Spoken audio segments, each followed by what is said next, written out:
Well, picture someone in your life who seems almost too good to be true. They listen when no one else does. They validate your feelings even before you've finished your sentence. They remember those tiny details about you that even your closest friends seem to forget. But here's what nobody tells you. Every time you leave their company, you feel drained. Not just tired, drained. Like something invisible was quietly taken from you. You can't quite name it. You definitely can't prove it. But your gut is screaming. Today we're going to give that feeling a name. We're going to call it what the behavioral science community calls it: a dark empath. Now, forget everything you think you know about the villains in your life. You've been trained to look for cold, calculated, obviously selfish people, right? Well, dark empaths don't look like that. They look warm. They look safe. Here's the intelligence brief. A dark empath combines the dark triad, narcissism, Machiavellianism, and psychopathy with something terrifyingly rare: high empathy. They don't just manipulate you.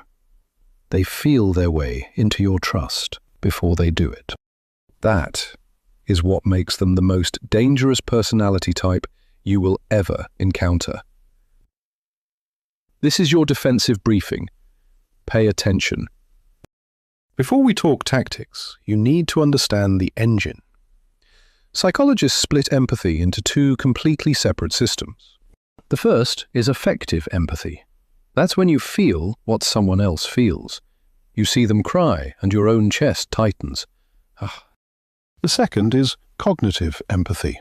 That's when you understand how someone feels without actually feeling it yourself.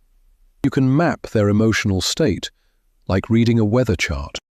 Now, most manipulators have neither. That's why they're easy to spot. They're cold, they're flat, they just don't read the room. But dark empaths? They have both. But here is the catch. Affective empathy, the real human kind, is switched off.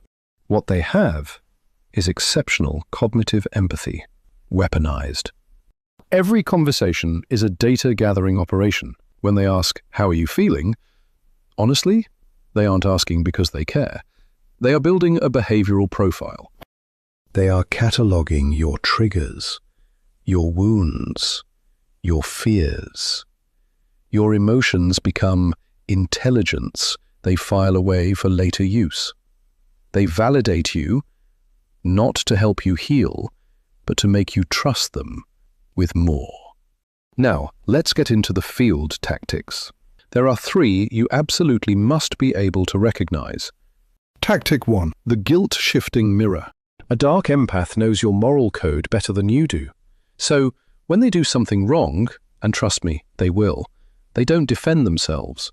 Instead, they hold up a mirror and reflect your own values back at you, but twisted. Suddenly you're the one apologizing.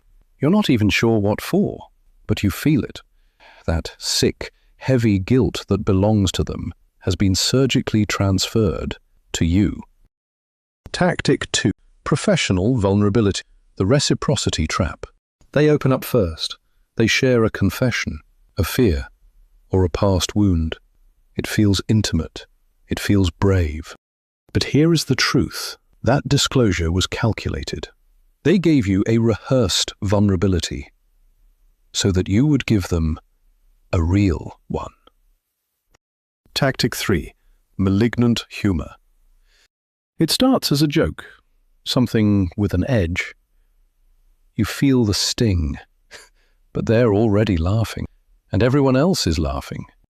And now, you're the one who can't take a joke. The joke was the weapon. Their reputation as the nice one is the alibi. So, how do we detect them? Watch for the asymmetric mirror. Genuine empathy is automatic. It happens in milliseconds. A dark empath, however, has to decide to look concerned. Watch for that half second of neutral before the emotion switches on. That tiny gap, that loading screen on their face, that is the mask slipping. And finally, the boundary stress test. Say no to a small, reasonable request, calmly. A normal person accepts it. A dark empath, they will experience a narcissistic injury. Watch for a flash of cold anger, a sudden withdrawal. The mask doesn't just slip then, it drops. Dark empaths aren't monsters from a movie. They are people with a specific set of tools to gain your trust and use it. But now you have their behavioral signature. You are no longer operating blind. If this briefing felt personal, if you recognized someone while listening, drop a comment below. Just say, "Too good to be true." And subscribe, because the next briefing goes even deeper. Stay sharp, stay protected.